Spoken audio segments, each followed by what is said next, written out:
Hello and welcome to the Power Up Talk Show, a talk show where we bring together community leaders and inspirational people that are making a difference in our world. I am Sandy Spady, your host, and welcome to the journey. Today, my guest is truly just an amazing inspiration for so many women. She is a wife, a mother, entrepreneur, and Megan Hale. Here she is, audience. Get prepared. Yay, welcome. Thank you. Megan, I have a pleasure to work with Megan. She's also a speaker for our Women with Voices Summit coming up. And she was a past speaker, just our monthly Women with Voices. But before that, I followed and I watched you. And I'm like, who is this amazing lady? Megan. Yes. Former psychotherapist. Mm-hmm. Does anyone want to go, nee, nee, nee? It's not, okay? We all know they're smarty pants. Like, that takes a lot of schooling, a lot of time to do. Yes. But now you are a coach, right? For amazing entrepreneur coaches and women. Yeah. Women that have already started business, I feel like, that need the upper edge now. Like so many women, I'm going to do this. I love doing this. Yes. I'm going to do it. I'm going to share the world what I do. And then you're like, oh, crap. I need a business plan. I need to figure out how to get there, right? Yes. And so, Megan, tell us about what you do, who you are, and definitely about dream money. For sure. Well, thanks so much for having me. You're welcome. I started my journey as a psychotherapist and quickly realized that there was more impact that I wanted to make beyond just one-on-one counseling at the time. And that's when I found the world of online coaching. And it was this whole new world, like it opened up to me of just so many more possibilities. So I made the leap from therapy to coaching back in 2015. And like most women I know, I started my business just from this place of passion, wanting to help people, and knew that I had a purpose that I was supposed to manifest in this world, but quickly realized that although I knew people, I didn't necessarily know business. And so my business really struggled for those first 3 years, and really struggling to make money, had a lot of mixed feelings around making money, knowing that I needed it, but also feeling guilty for wanting it. And I knew that that wasn't going to be a path forward. Like I had to find some way to reconcile these things inside of me. And it just so happened that I was getting ready to go into the hardest year of my life. I was going to become a mama to 2 under 2. My partner was getting ready to deploy for 6 months, just 3 weeks after we had him. And I was looking at my business that was just like starting to gain that momentum that so many of us are like so hungry for. And so I knew it wasn't the time to take my foot off the gas, but I also knew that business was going to have to look different that next year, just with everything I had on my plate in my personal life. Yeah. And that is when I started asking myself radically different questions around how much money do I need? Not just how much money do I want, but how much do I need to truly feel financially stable and nourished and supported with everything else that's going on in my life. And so I opened up spreadsheets for the first time ever. She's so good at spreadsheets. I thought you were born with them. No. I had no idea. I'd never opened one once. And I started doing some calculations and getting really honest with myself. And I calculated like very specific revenue goals that were personal and meaningful for me for the first time ever. And once I had that financial clarity, then I started asking myself, how can I reach this number in the most sustainable way possible with the very limited amount of time and energy I was going to have that next year? And that question radically shifted my life. I created a beautiful 12-month program for 20 women. I sold it out 3 days before I had my second baby. And for the first time ever, I had a whole year of sustainable cash flow coming into my business. And it was a life-changing, business-changing year. And it's the foundation for everything I help women do today. What women do today. Yeah. That is great. Because another question, I just was researching, which I found very interesting, that only 7% of women make over $250K a year. Yeah. And it's even like the statistics, if we start at the very beginning, only 12% of women-owned businesses make over $100,000 a year, okay? Now here's why this is important, because I think a lot of times we confuse how much money a business is making versus how much the entrepreneur is making, and these are two very, very different numbers. So if a business is only making $100,000 a year, that entrepreneur might only be taking home $50,000 or $60,000 a year as their personal salary, right? This is a statistic that has to change. because 42% of all businesses in the US are owned by women, right? So we are powerhouses. We are entrepreneurial powerhouses. I'm right here. Yes. We are powerhouses. For I sure. love it. Yes. But we also need to be financial powerhouses because that is like the opportunity for more women to make an even bigger impact in their communities, to be more resourced, to have more support so they can do even more in the world. So we need to close that gap. And so 12% make over 100,000, only 7 make over 250. And research is just now starting to show that 250K mark in particular is when solo entrepreneurs in particular start to feel financially resourced because you finally have enough for your own personal salary that makes a meaningful financial difference in your life. You have support to hire a team. You have enough money to pay your taxes, like all of those financial needs that we have as entrepreneurs. And so that's why I am on a personal mission to help more women earn that 250K. Because if you can get there, you have such a solid business foundation underneath you that you can stay there comfortably.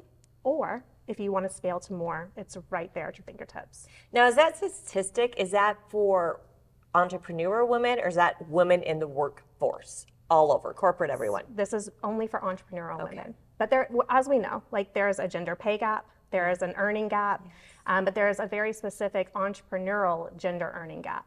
So women in business earn less than men typically. Not forever. Not forever. No, but we're changing it, because right? women really, you know, when I started with Women with Voices, I saw a need for women to collaborate together and just have support for each other. And I feel like with what you're doing too, is that you bring women together that are at that next niche that can help each other out too and collaborate. Oh yeah, because we build, I mean, when we're first starting a business, I think it takes so much time to like really build your confidence and also get clear on what it is that you want to do and who it is that you want to help and your unique skill set and gifts and strengths that really set you apart in the market too. And I think that's the first big obstacle we have to overcome when we're first starting our businesses, and then also learning how to make sales. And I know you have a lot of experience with that. It's so important of really having a positive relationship with sales as women, because I think oftentimes we have this negative connotation that selling is bad or selling is sleazy. And it's like, women are amazing, amazing salespeople, especially when we lean into like relationship building and connection and invitation and sharing just what is possible, right, with a product. Like we're selling all the time. You just said what I was going to say. We sell ourselves every minute we walk out that door. Yes. And the one thing I'd love to promote or challenge women is that don't sell yourself, just be you. Yeah. That's what people are going to be attracted to, and that's what people are going to want to buy from you, right? Yes. It's not like if you don't love what you have to offer, your service, your passion, your purpose, then you have to sell because you're like, I don't believe in it, I feel forced, I can't do this. But when you love what you do, and you love the products, the service, and you know you can help someone, that selling goes out the window. Yes. You're helping. Yes. One of my colleagues says you have to be sold on yourself first. And like, that's really it, truly. So when we're like really sold on what we are bringing to the table and the help that we're providing and what we know is possible for our people when they take that leap and invest in themselves, it just makes it so much easier because you're not convincing somebody that they need something. Like you're just standing in your own knowing, your own conviction of like, I know what I can offer and I know how I can help. And then it's just a matter of like, is it the right fit? Is it the right timing, et cetera? Timing. What advice would you give to entrepreneur women that have a hard time pricing out their products, right? Pricing out their programs. They're like, okay, I know it's worth this, but I don't think I'm going to get that. So I think I'm going to get nervous and make it cheaper so more people have it. But I'm a firm believer that it's like you don't want to attract the 80%, you want the 20% that are in it to win it. In it to win it. What advice can you give our audience? I would say I have a couple of different strategies for that. I mean, I'm always going to start with knowing your numbers first, because what I find most often is when we don't have our anchored revenue goal that we really need to be meeting for it to be sustainable, for your business to be sustainable. It's so important. We can undercharge unknowingly. And that's where I was. And when we undercharge, we're not only undervaluing ourselves unknowingly, but we're also getting into a place where our business is starting to ask so much more of us and not giving enough back in return. And so we start to feel either disappointed in ourselves, we're doing something wrong, or we can feel resentful for how hard we're working for the little money that we're making. And a lot of this can be fixed simply by knowing sustainable numbers, okay? So cannot emphasize that enough. Once we have sustainable price points, though, now we can kind of look at your business holistically as saying, okay, what do you really need to be pricing things in order for you to reach the sustainable revenue number? Your offers or your numbers are always going to speak to you. Yeah. And so sometimes your offer might tell you that you need to be tripling your price point for this particular offer to be sustainable. And here's where the psychotherapy comes in, because when we see a number, our nervous system is going to have some information for us.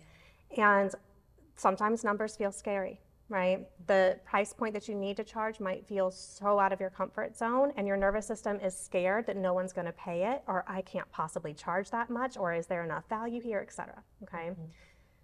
It's just information. And that is why I love approaching like money mindset work from a numbers perspective first, because it's always going to pull up the right story that you need to challenge or sit with around how can we think about this differently. So to answer your question though, once we have this financial clarity and we know what we should be charging, then we really need to come back to our body of like, what's the number you feel safe charging? And this is really, really important when we get into sales conversations, because when we're priced too high and we don't believe this program is worth it, that's what leads to that convincing in the sales conversation. And we want to be so embodied in our price point that it's like saying the sky is blue. Right? It's $2,500 a month for this program, or $2,500 to work with me, or $197 to join for 30 days, or whatever that is. We want to make that number just so integrated into ourselves that there's no emotional response, because money is just money, right? But we tend to attach so much to it, and it's totally normal, by the way, when we do that. And I think entrepreneurs in general, they start out alone, right? You do everything yourself, 100%. everything yourself. Yes, bootstrappers. Yeah, yes. And then it's when you come to the price point, it's like, what? But I believe it's better to have 2 or 3 that believe your worth and you believe in yourself than having, 100 women paying a smaller amount that maybe are only doing it because it's a smaller amount, right? Yes. Because I feel like it's better to have a few that are invested in what you have to offer than just have people. Yeah, no, I totally agree. Yeah. And I think the other thing that happens too, when we lower our price point because we're trying to make it affordable, affordable is a really, really challenging word, because what's affordable to me is not maybe affordable to you, and vice versa. And I have gone down that path before of trying to get to the lowest price point so it's affordable for everyone, and people have still come back and said, I can't afford that. And so we always want to be meeting our people where we are and what the market can bear, for sure, right? But I would really advise against trying to make something affordable, because it is a very, very subjective term. Yes. And you can never go forward, right? It's easier to have a higher price point and go down than to have a lowest price point and have to go up. Yeah. And Sales 101. Yes, for sure. For sure. But I think too, anytime we're setting a price point, we're creating a value paradigm for how people are seeing your work and kind of what bracket it's in, et cetera. And it's much easier for your audience to go down $100 than it is to raise it by $100, for instance. And so, pricing is also an experiment. It's something that we're always kind of evolving and staying in conversation with. And so we go with our best hypothesis of, we do our market research. We look at the value of what we're offering. We also look at what's possible after the work, right? Because I think a lot of times as entrepreneurs, we're used to charging by our time, and we really have to charge by result. What value do we associate with this result that we're offering people, right? And how does that change their trajectory? And it's really, I also believe, being seasoned, your experience brings so much to the table that I can get sponsorships and fundraise and do all this, but I've had 30 years experience, right? Yes. And so I also feel like when you share your experience and the things that you have accomplished and where you have been and where you want to take them, that is worth the money too, right? For sure. I mean, there's this beautiful metaphor. It's not a metaphor, it's a story, but it's about Pablo Picasso, who's drawing this, like this woman at the cafe asked him to draw something, and he draws it on a napkin in 5 minutes, and he says, that'll be $10,000. And she was like, $10,000 for 5 minutes? He's like, I'm not charging for the 5 minutes. I'm charging for the years of my craft that allowed me to write it in 5 minutes, here. right? I'm going to reuse that. We all know that's an amazing story. But to your point, though, like we can't undervalue the experience and the wisdom that we bring to the work itself. Such a good story. It's your experience you pay for. It's just like, when you get your hair done, right? You can get a newbie, and you're going to get a more affordable price. Yes. But if you get the gal that's done the industry for 25 years and she only works a certain, couple days a week, I want her. Yes. Okay? Because that's the person that you can know that's going to do what they say they're going to do, that you can trust their experience, and they're going to use that experience to help you. Yes, And that's the same thing, I think, with entrepreneurs.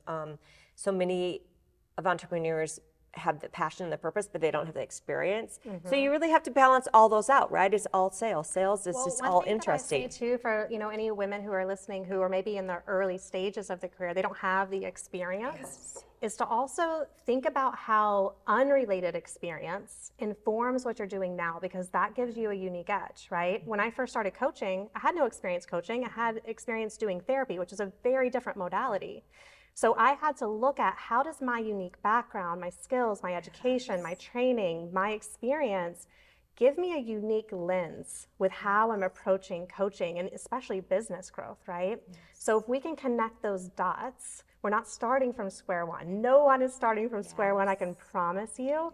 But that is the most valuable work that any of us will ever do, and we continue to do it. We continue to connect more and more dots as we continue to get more experience. And that's another, thing to talk about, is that schooling, right? And you were a therapist for all those years. That's still experience. So even though you may be a different type of coach, it's still the experience that got you to where you're at today. Yes. And if you share that, people they know where you're coming and where you're going, right? Absolutely. Megan, tell us about being a mother, right? Two at the time when you started, 2 under 2. Yeah. And just being a mother, a wife, and just doing all of those. What advice can you give to our audience on how do you handle it all? So one thing that I had to realize very quickly is, I think as women, we pride ourselves on being able to multitask. As a business owner, I had to realize that that was actually the worst thing that I could do, because I can't be fully present with my kids and try and work at the same time. And I tried it many, many times, and I would always end up either angry with my children because they needed me, or angry with my business because my children needed me, etc. And I think the best thing that I gave myself is dedicated time of, like, when I'm with my kids, I'm with my kids. When I'm with my business, I'm with my business. And I think a lot of times as entrepreneurs, we feel like we have so much freedom, we can schedule things as they are, but it's still work, it's still a job, right? And so having that separation has been really helpful. But I think the other thing that's been crucial is understanding my capacity and how much I can truly take on. And I started my business like the same year I got pregnant with my first. So all I've known is juggling business and motherhood at the same time. But I was also an active duty military spouse throughout that time until just recently. And so not only was I juggling those two things, but constantly evolving schedules, constant time away, like everything coming on my shoulders. It was hard. And so I think the thing that I've had to realize is, ask for more help than you think that you need. Ask for more than enough help, because I was in the bare minimum zone for a long time, thinking that was like the right, good thing to do as a mother. And also giving yourself permission to slide timelines. Like, life will life. Yeah. I can promise you that. And so allow your business to adjust and hold you, instead of forcing yourself like this has to happen by, like, you're the boss. So you get to make the rules. If you want to take off for the afternoon and go shopping or go do something for yourself, and then make up those hours in the evening, that's fine. My entire life has been 100% commission pretty much. And I was done at work by noon, right? I got my goals in, I got everything done, I worked hard, and then I had freedom. And so that's the freedom you can have too. Once you get your offers up, everything up, and maybe hard work at first, but once you get that done, you can have that freedom of time. But you have to be in the moment. Like right now, I'm with you. I'm not thinking about everything I have tonight at 7 o'clock, because I'm in the moment. And when people realize to stop and think, be in the moment, appreciate who's in front of you, listen, and then everything else just works out, right? It does. It does. And I would say too, don't build a business where you have to be on all the time, like be at your A game all the time. That's where like sustainability comes in, of like we can be so much more strategic with how we're designing our businesses, where we only have to show up about 80%, we're still making the money that we want to make. And that really comes to understanding like your business design and how much you're taxing yourself and how many things are heavy lifts versus light lifts and how that works with your life. That's like one of the biggest things, is really understanding how time, money, and energy work together. Time, money, and energy. I love that. Tell us about Megan as a woman. Tell the audience, like, we know you're an amazing businesswoman. What does Megan like to enjoy outside of her free time? Besides being a mother and a wife, we know that's number one. We know that, right? But where do you splurge when you're like, oh, I'm going to go do this. I feel good about myself. I'm going to splurge. So I'm very much believe in buying yourself nice things. So jewelry is my favorite place to spend and splurge. Those pieces always come with a story and they come with a memory. And I love collecting those memories and stories. But otherwise, I'm always outside. I love being outdoors. It's very grounding for me. So I love walking, I love running, I love lifting weights. And I love camping and just being in nature. So as you know, I just got back from 2 weeks out in Montana and Wyoming, like big sky country. And it's just so good for my soul to be unplugged, because so much of my life is plugged in. I do all of my work online. And so having that balance is really, really key for me. And what I hear also is a boundary, right? Because a lot of times as business entrepreneurs, I think we kind of lack the boundaries at first, because you're so excited. I want to do this. I want to do this, this, and this. And then you're like, I'm really tired. And it's like giving that boundary, you know, like on Sundays, as much as I want to work, like I have so much to do. I'm like, no, it's God's day. And then it's my day too. He gave us that day, right? To rest. Indeed. And even though it's hard, I truly believe that when you appreciate your time off and you appreciate the time that you're working, but you need to have that boundary. And then people respect you, right? A lot of times if someone wants to, you know, meet with me or do something, I'm like, it's literally 3 weeks out.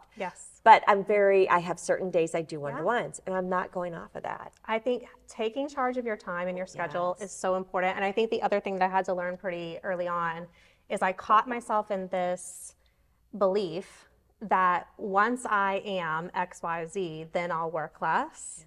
Or once I'm making a certain amount of money, or once I have a certain number of clients, then I'll only work 20, 25 hours a week. And I realized, no, actually I need to reverse that.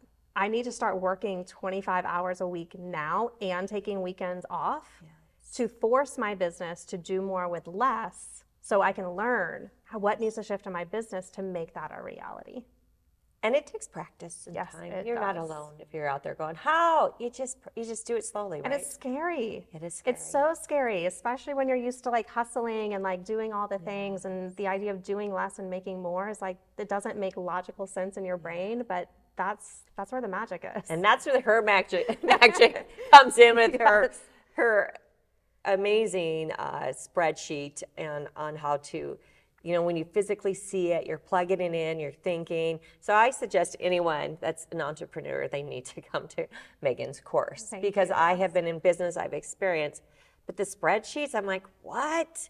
But now that I'm using it, I'm plugging it in, I'm like, this makes sense. It makes it clear. Like, you have to see it, you have to do it, think it, before it all makes sense. So I suggest it to any of you. I thank you so much for saying that, because I think it's so many people come to me with like just unbelievable amounts of passion like you, and lots of creativity and a lot of energy, right? I got a lot of energy. And those are really great strengths to have.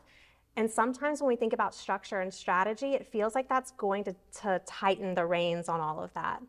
But what happens every single time is that all of my clients feel so much more supported, because it's like, oh, I know where to channel my passion, focus, and energy now that's actually going to create that momentum for me.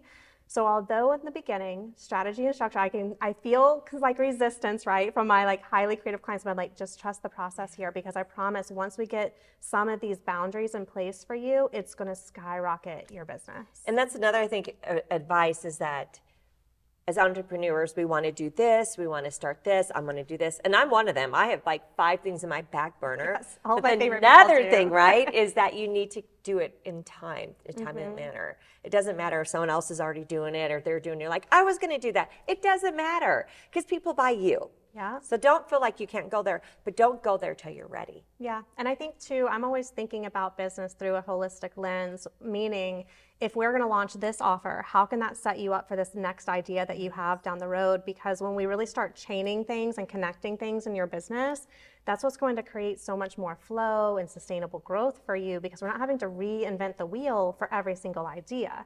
And that's when we're able to like really leverage the building blocks that you're creating. Yes. What advice, all right, here's the little Megan, Yes. little cute Megan. What advice would you give the older Megan today? I was thinking about this, and I think the answer that was just so clear as day is stay audacious. When I was young, there's this picture of me. My parents had just come home from a trip, and they brought me my first like bikini. And it was a tropical bikini, had a little sarong, and I put that thing on, and I thought I was hot stuff. Like you couldn't tell me love it. anything. Yes. And in this picture, I'm just so sassy, and I'm like, I feel so beautiful. And that is the version of me that when I think of my younger me, it's like, stay that way. Like, don't let the world tell you to shrink or tell you to be less or to tell you to take up less space. Like, harness that little perfect God-made version of you, right? Because you're perfectly made. Like, that's what my little self would tell me. I know my outfit as a little girl is that red cherry, little red Oh, cherry yes, dress, I love right? the And it's just that feeling you get. Anything's possible. Everything's new. Everything's great. Yes. How can we get a hold of you? They're out there like, I need that. How do we get a hold of it in 30 seconds and less? Yes. meganhale.co is my website. You can find about my courses, my programs. We are also launching a software company called Dream Money in probably about 6 months in 2025. But there are going to be some special things I'm going to be putting out for you to get in on that right now. I'm a firm believer in having financial clarity on your business and being able to think strategically about your growth so you can have the impact that you're here to make. And that's what all of our programs and software is really here to provide. Well, thank you for being my guest. You're wonderful. Thank you for being my side of my person with the Excel sheets that I needed to do. I needed to do it, so or welcome. someone help me actually to do it, but I'm doing it. Yes. Thank Cheering you for again. And audience, remember that just live your dreams. What's your dream? Live it. Get to it. If you need help financially making that path come true, or you just need a cheerleader, we're here for you. Go make it the best day ever.